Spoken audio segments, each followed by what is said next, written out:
En agriculture, les machines, on les voit partout. Elles sont le symbole du progrès, de la puissance, mais aujourd'hui, elles sont aussi devenues un énorme fardeau financier. Alors on va se poser la question, comment en est-on arrivé là? Et surtout, est-ce que ce système est encore tenable? C'est vraiment tout le paradoxe. Ces engins qui devaient libérer les agriculteurs, qui devaient booster la productivité, eh bien ils sont devenus l'une des principales sources de stress financier pour énormément d'exploitants. C'est quand même un comble, non?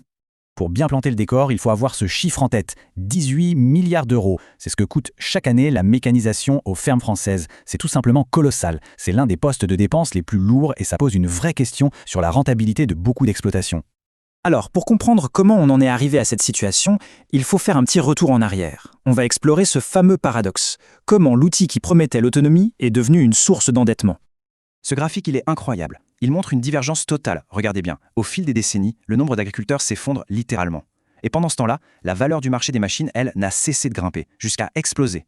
En clair, moins il y a de bras, plus on investit dans des machines toujours plus chères pour compenser. Ça a créé une dépendance économique énorme.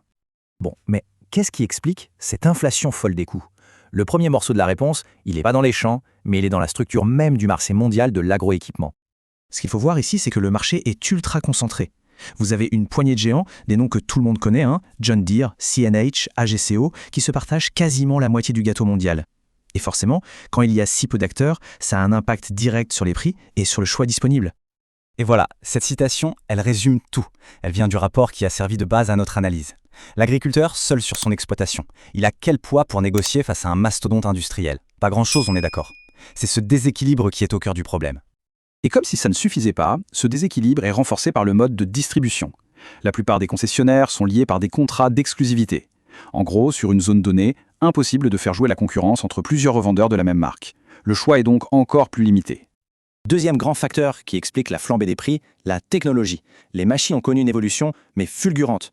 On n'est plus juste dans une course à la puissance, on est dans une course à l'intelligence embarquée.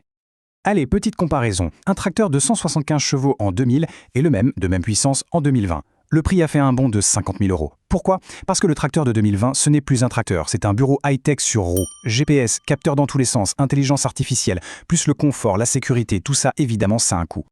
Et attention, ce chiffre est assez dingue. D'après les constructeurs eux-mêmes, 37% de la hausse du prix d'un tracteur sur les 10 dernières années, ce n'est même pas pour avoir plus de performance. Non, c'est juste pour respecter des normes, des réglementations environnementales toujours plus strictes. C'est un coût qui est en quelque sorte imposé. Bon, maintenant qu'on a vu le contexte général, revenons sur le terrain, au niveau de l'exploitation agricole. Parce que ce qui est vraiment frappant, c'est de voir à quel point les coûts peuvent varier d'une ferme à l'autre.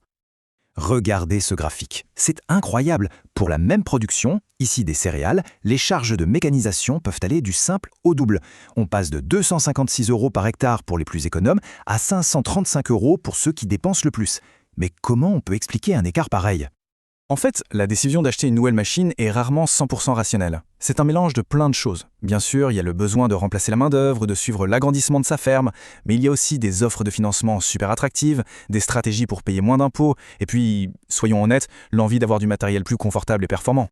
Prenons l'exemple de l'amortissement dérogatoire. Derrière ce nom un peu technique se cache un mécanisme fiscal qui incite très fortement à acheter du matériel neuf pour faire baisser son revenu imposable. Le souci, c'est que ça peut pousser à renouveler son matériel très vite, peut-être trop vite, sans forcément une vision stratégique à long terme. Et ça, c'est un point vraiment crucial du rapport. Il y a un manque terrible d'outils de conseil, des outils neutres et objectifs, pour aider les agriculteurs à faire les bons choix. Souvent, la décision est guidée par le vendeur ou par l'aspect fiscal, et pas assez par la vraie stratégie d'exploitation. Ok, le diagnostic est posé, il est un peu lourd, on est d'accord. Mais la bonne nouvelle, c'est que des pistes existent pour maîtriser ces charges et, pour reprendre le contrôle. La première piste, c'est de jouer collectif. L'union fait la force. Par exemple, les CUMA, ces coopératives de matériel, permettent de partager les machines et donc de diviser les coûts. On peut aussi se regrouper pour acheter et négocier des prix bien meilleurs avec des réductions qui peuvent atteindre 20%. Et enfin, une autre option, c'est de déléguer les travaux à une entreprise spécialisée. Ça transforme un énorme investissement en une simple charge de fonctionnement beaucoup plus facile à gérer. Et cette idée de déléguer, ce n'est pas du tout anecdotique. Regardez, déjà en 2016, plus de 7% des fermes françaises faisaient ce choix. C'est une vraie stratégie pour maîtriser ses coûts, éviter l'endettement et se concentrer sur son cœur de métier. Mais les solutions individuelles ou en petits groupes, ça ne peut pas tout résoudre. Le rapport demande des changements bien plus profonds, à l'échelle de toute la filière. D'abord, mettre tout le monde autour de la table, agriculteurs, constructeurs, vendeurs, pour qu'ils se parlent. Ensuite, mieux analyser et réguler le marché pour rééquilibrer le rapport de force. Et enfin, le point essentiel, développer un vrai service de conseil indépendant et stratégique pour accompagner les agriculteurs dans leurs investissements. Au final, la grande question, c'est celle-là. Est-ce que la solution viendra des agriculteurs eux-mêmes, de leur capacité à s'organiser et à innover sur le terrain, ou est-ce qu'il faut attendre une refonte complète de la stratégie de toute une industrie? La réponse, vous vous en doutez, se trouve probablement un peu des deux.